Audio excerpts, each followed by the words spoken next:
बलूचिस्तान में दहशतगर्दों के खिलाफ फैसला कुन मार्का। सिक्योरिटी फोर्सेज ने खारिज के खिलाफ घेरा मजीद तंग कर दिया। पाक फौज, एफसी और बलूचिस्तान पुलिस का ऑपरेशन शबान जारी। सिक्योरिटी जरा के मुताबिक गुज़श्ता 24 घंटों के दौरान मजीद 13 खारजी जहन्नुम हासिल कर दिए। 26 खवारिज को 6 और 7 जुलाई को पहले ही ठिकाने लगाया जा चुका। खुजदार ज़ैदी के इलाके में दहशतगर्दों का पुलिस स्टेशन पर भी हमला पसवा।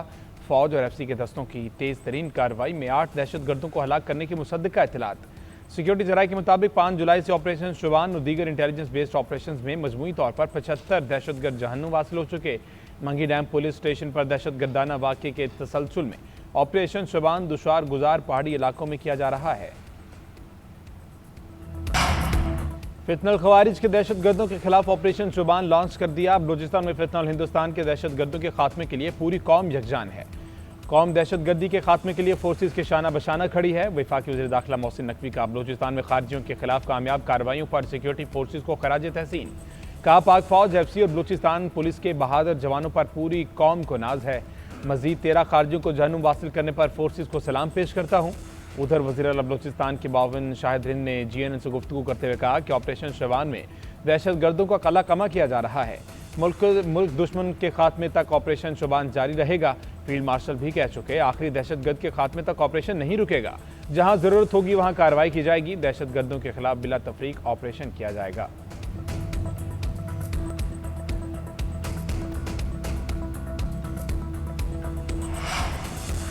वज़ीर आला बलूचिस्तान के शोहदा के लवाकिन से मुलाकात। कामयाब मुज़ाकरात के बाद धरना खत्म करने का ऐलान। सरफराज बुगटी का कहना है, पहले दिन से धरना कमेटी के साथ राब्ते में था। हुकूमत से कोई गलती हुई तो उसे तस्लीम किया जाएगा और अजाला भी होगा। बतौर वज़ीर आला और चीफ ऑफ बुगटी अपने वादों पर अमल दरामद का पाबंद हूँ। वर्सा को माली मुआवजा, सरकारी मुलाजमत और बच्चों को मुफ्त तालीम की सहूलत दी जाएगी। हुकूमत और अवाम मिलकर अमन इस्तेहकाम के लिए काम जारी रखेंगे। दूसरी जानिब सिक्योरिटी फोर्सेज की एक और कामयाबी, अनावरक से अगवा किए गए तमाम अफराद बाहिफाजत बाजियाब करा लिए गए।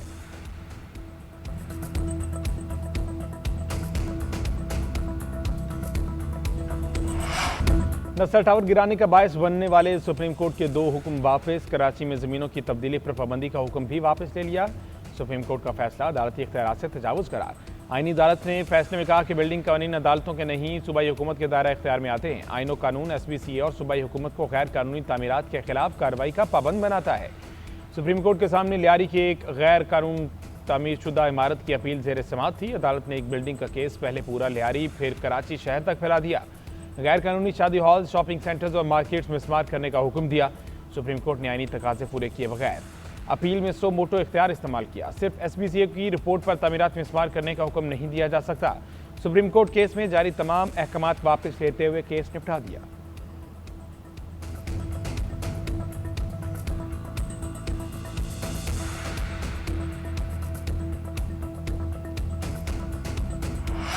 बिल्डर्स, डेवलपर्स और कानूनी माहिरीन का आईनी अदालत के फैसले का खैर मकदम। बिल्डर्स की तंजीम आबाद के चेयरमैन हसन बख्शी का कहना है, सुप्रीम कोर्ट ने इख्तियारात से बढ़कर फैसला दिया था। ये फैसले ऐसे होते थे जैसे बादशाह की अदालत चल रही है। अगर किसी बिल्डिंग के खिलाफ शिकायत है तो सिर्फ उस पर एक्शन लिया जाए। अदालत का ये फैसला बहुत खुशाइंद है और उसका एहतराम करते हैं। फैसले ने हमारी पोजीशन को क्लियर कर दिया। माहिर कानून हाफिज एहसान अहमद ने कहा, अदालत का काम किसी चीज़ को गिराना नहीं। सुप्रीम कोर्ट ने इख्तियारात से बढ़कर फैसले किए थे। बहुत से लोगों को नुकसान उठाना पड़ा। अदालत सिर्फ इन चीज़ों का फैसला करे जो उसके सामने हो।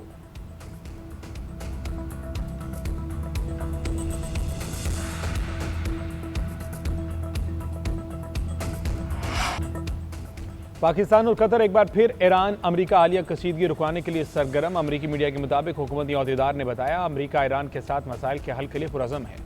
पाकिस्तान और कतर बतौर सालिस दोबारा मुज़ाकरात की मेज़ पर लाने की कोशिश कर रहे हैं। ईरान के साथ तकनीकी सतह के मुज़ाकरात जारी हैं। यह भी वाज़ेह है, ईरान को किसी सूरत जौहरी हथियार हासिल करने की इजाज़त नहीं दी जा सकती। ट्रंप ने ईरान के साथ जंगबंदी खत्म होने का ऐलान किया था। रिपोर्ट के मुताबिक वाशिंगटन अब भी आबने हुर्मुज़ को मुकम्मल खुलवाना और वसी जंग से बचना चाहता है। ईरान और अमेरिका ने एक दूसरे पर हमले रोक दिए। गुज़श्ता रात से अब तक कोई हमले रिपोर्ट नहीं हुए। ईरान के कुछ शहरों से जोरदार आवाज़ें आई। ईरानी मीडिया ने धमाकों की तरदीद कर दी। रिपोर्ट किया कि बंदराबाद, कुशम, सिरक और जासक में धमाकों की इतलात गलत है। बुशहर में धमाके की आवाज़ फ़िज़ाई दिफाई निज़ाम के फ़ाल होने से आई। अमेरिकी मीडिया के मुताबिक भी अमेरिका ने ईरान पर कोई नया हमला नहीं किया। 2 रोज़ के दौरान अमेरिका ने ईरान पर 170 हमले किए, 90 अहदाफ को निशाना बनाया। ईरान ने खित्ते में अमेरिकी फौजी अड्डों को हदफ बनाया। अमेरिकी MQ-9 ड्रोन भी तबाह करने का दावा, वीडियो जारी कर दी गई। शहीद ईरानी supreme leader Ayatollah Ali Khamenei आबाई शहर मशहद में सुपुर्द खाक। आखिरी रसूमात में 4 करोड़ 30 लाख अफराद की शिरकत। ईरानी मीडिया के मुताबिक अली खामनेई का जनाजा दुनिया की तारीख में सबसे बड़ा था। रसूमात 5 शहरों तेहरान, कुम, नजफ, करबला और मशहद में हुई। सरकारी तौर पर रसूमात का आगाज़ हफ्ते से हुआ। तेहरान के मुसल्ला अल कबीर में हज़ारों अफराद ने आखिरी ज़ियारत की। मुख्तलिफ ममालिक के सरबराह वफूद भी शरीक हुए। तेहरान के बाद कुम, नजफ, करबला और मशहद में नमाज जनाजा पढ़ाई गई।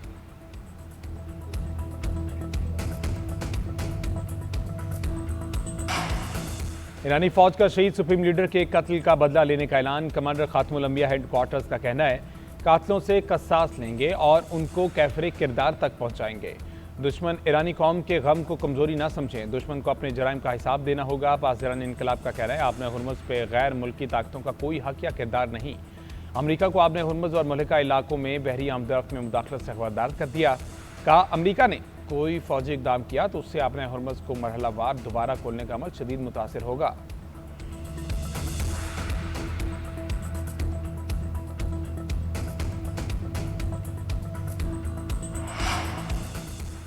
सलामती कौंसिल की करारदादों पर मुकम्मल अमल दरामद नागुज़ीर है। आलमी कवानीन और मुआहदों का एहतराम किया जाना चाहिए। वज़ीर-ए-आज़म शहबाज शरीफ की UN सेक्रेटरी जनरल के उम्मीदवारों से मुलाकात में गुफ्तगू।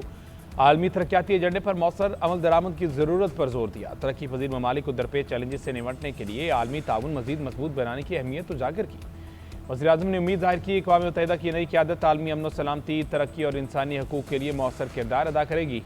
शहबाज शरीफ से अक़वाम मुत्तहिदा के सेक्रेटरी जनरल के उम्मीदवार मैकी सॉल और रेबेका ने अलग अलग मुलाकातें की। मौजूद मेहमानों ने अक़वाम मुत्तहिदा में पाकिस्तान के दरीना और काबिल कदर किरदार को सराहा। हालिया इलाकाई अमन के फ़रोग़ के लिए पाकिस्तान की तामीरी कोशिशों की भी तारीफ़ की।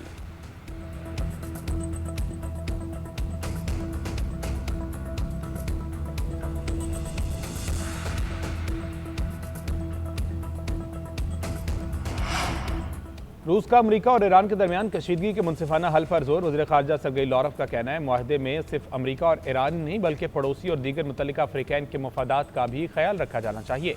कशीदगी से कई ममालिक और आलमी मईशत मुतासिर हो रहे हैं। आपने हुर्मुज़ और खलीज फारिस में पेश आने वाले वाक़यात के हवाले से ईरान और रूस का मौक़िफ़ मुश्तरका है। मसले का हल तलाश करना ज़रूरी है।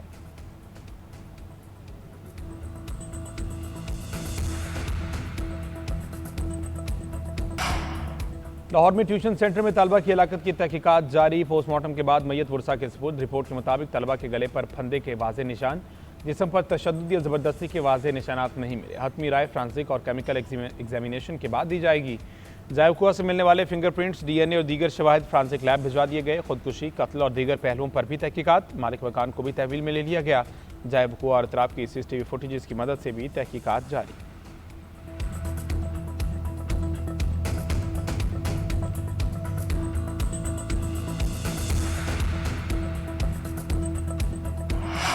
हादसे का शिकार कार्गो तैयारे की तलाश के लिए रेस्क्यू ऑपरेशन जारी। पाक बहरी और मैरीटाइम सिक्योरिटी एजेंसी गहरे समंदर में ऑपरेशन में मसरूफ।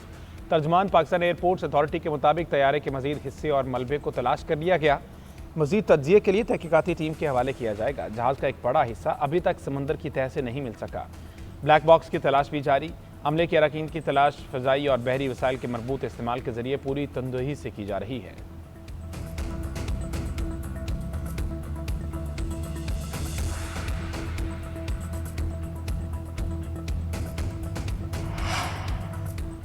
तीन दिन की गिरावट के बाद स्टॉक मार्केट रिकवरी में चली गई। कारोबार के दौरान 900 से ज़ायद पॉइंट्स का इजाफा। 100 इंडेक्स 1,82,241 पॉइंट्स पर बंद हुआ। कारोबार का आगाज 1,81,259 पॉइंट से हुआ था। आज 38 अरब रुपए मालियत के 94 करोड़ से ज़ायद हिस्सों का कारोबार। उधर आलमी मंडी में खाम तेल की कीमतों में उतार चढ़ाव। अमरीकी WTI की कीमत 3% कमी से $71 फी बैरल तक पहुंच गई। बरतानवी ब्रेंट क्रूड भी 3% सस्ता, $76 फी बैरल में फरोख्त। मुर्बान क्रूड 3% कमी से $77 की सतह पर आ गया। स्पीकर के मीर असम्बली ने खैबर पख्तूनख्वा इस्तेहकाक बिल पर 13 जुलाई को पार्लिमानी कायदीन का इजलास तलब कर लिया। अरकान असम्बली की मुराद से मुतल्लिक मुजवजा बिल पर तफसीली गौर किया जाएगा। सिविल सोसाइटी, सहाफ़ियों, दीगर हल्कों की आरात, तजावीज़ और तहफ़्फ़ुज़ात की रोशनी में बिल के मुख्तलिफ शिकों पर मुशावरत की जाएगी। बाबर सलीम सवाती का कहना है, अवलिन तरजीह अवाम का एतमाद और सिविल सोसाइटी की मुस्बत आरा है।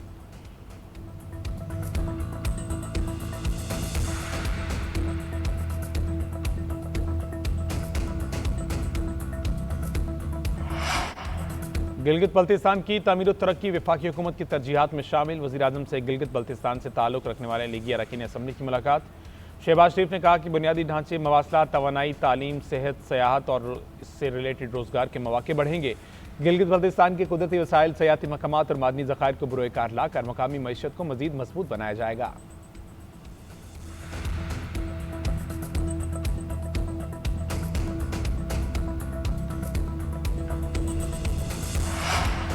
वज़ीर-ए-आला पंजाब से सूबाई अरकान असम्बली की मुलाकात। मरीम नवाज का अरकान असम्बली के पेश करदा अवामी मसाइल के हल के लिए फौरी इकदाम करने का हुक्म। तलम्बा, मियां चन्नू और खानेवाल के दीगर इलाकों में इलेक्ट्रो बस सर्विस लाने का ऐलान। कहा, सूबे भर के अवाम के लिए 1500 इलेक्ट्रो बसेज ला रहे हैं। इलेक्ट्रो बस महज एक सहूलत नहीं बल्कि नए और जदीद ट्रांसपोर्ट कल्चर का आगाज़ है। अरकान सूबाई असम्बली ने मुल्तान बिहाड़ी रोड की तमीर पर वज़ीर-ए-आला की काविशों को सराहा। खानेवाल में इलेक्ट्रो बस सर्विस शुरू करने पर ज़बरदस्त खराज तहसीन पेश किया।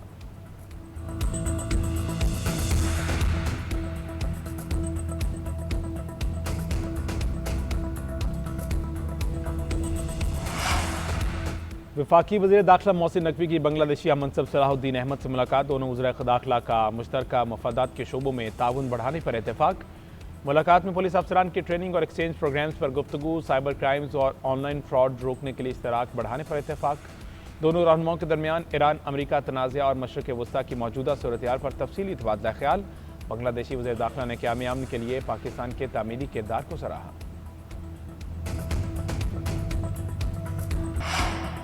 मुल्क भर के मेडिकल कॉलेजेस में मेरिट कम करने के बावजूद सीटें खाली। 40,000 बच्चों ने MD कैट क्लियर किया मगर कॉलेजेस में अप्लाई नहीं कर रहे। PDMC के मुताबिक कायमा कमेटी बराए सेहत में ब्रीफिंग दी। आलिया कामरान का कहना है कि MBBS की 100 सीटें खाली रहीं, डेंटल की भी 300 सीटें खाली रहीं। वज़ीर सेहत मुस्तफ़ा कमाल ने कहा, जिस भी मेडिकल कॉलेज की फ़ीस ज़्यादा है उसकी एक भी सीट खाली नहीं। मेडिकल कॉलेज को अपनी कारकर्दगी बेहतर करना होगी। जो कॉलेज मियारी तालीम देगा उसी की सीटें खाली नहीं होंगी। कमेटी अरकान की MD कैट का इम्तिहानी निज़ाम जारी रखने की सिफारिश। मामले पर कौमी असम्बली और सैनेट की कमेटियों का मुश्तरका इजलास बुलाने पर भी इत्तफाक किया गया।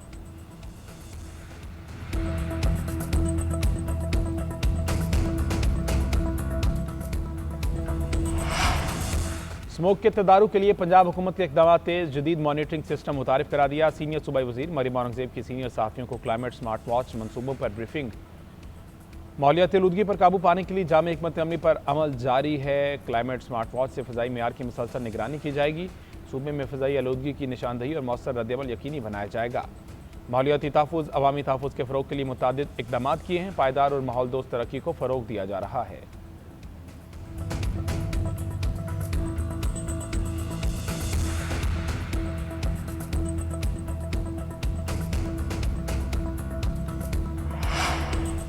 सिंध के सीनियर वज़ीर शर्जील मेमन की ज़ेर सदारत इजलास। फिल्मी मनसूबों पर पेशरफ्त और मुस्तक़बिल की हिकमत अमली का जायज़ा। महकमा इत्तलात के तहत फिल्मी मनसूबों की तकमील, नुमाइश, तक़सीम और तशहीरी हिकमत अमली पर गौर। शर्जील मेमन ने कहा कि सिंध हुकूमत फिल्म और तख्लीकी सनत को फ़रोग़ देने के लिए संजीदा और अमली इक़दाम कर रही है। मयारी फिल्में सकाफ़त, तारीख़ और समाजी इक़दार दुनिया के सामने पेश करने का बेहतरीन ज़रिया है। फिल्मी मनसूबों में आला मयार, जदीद तकाज़ों और बैनुल अक़वामी मयार को मद्देनज़र रखा जा रहा है।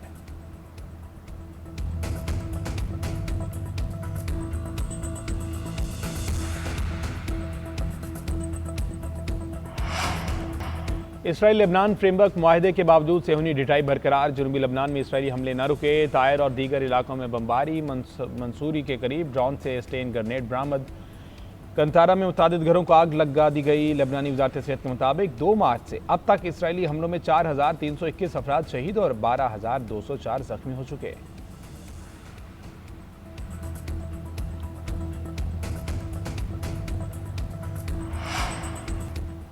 बांग्लादेश की साबिक वज़ीर-ए-आज़म हसीना वाजिद का दिसंबर में सरेंडर करने का ऐलान। रॉयटर्स को इंटरव्यू में हसीना वाजिद ने कहा, दिसंबर में अदालत के सामने पेश हो जाऊंगी। वापसी के लिए किसी गैर मुल्की हुकूमत से मुशावरत नहीं की।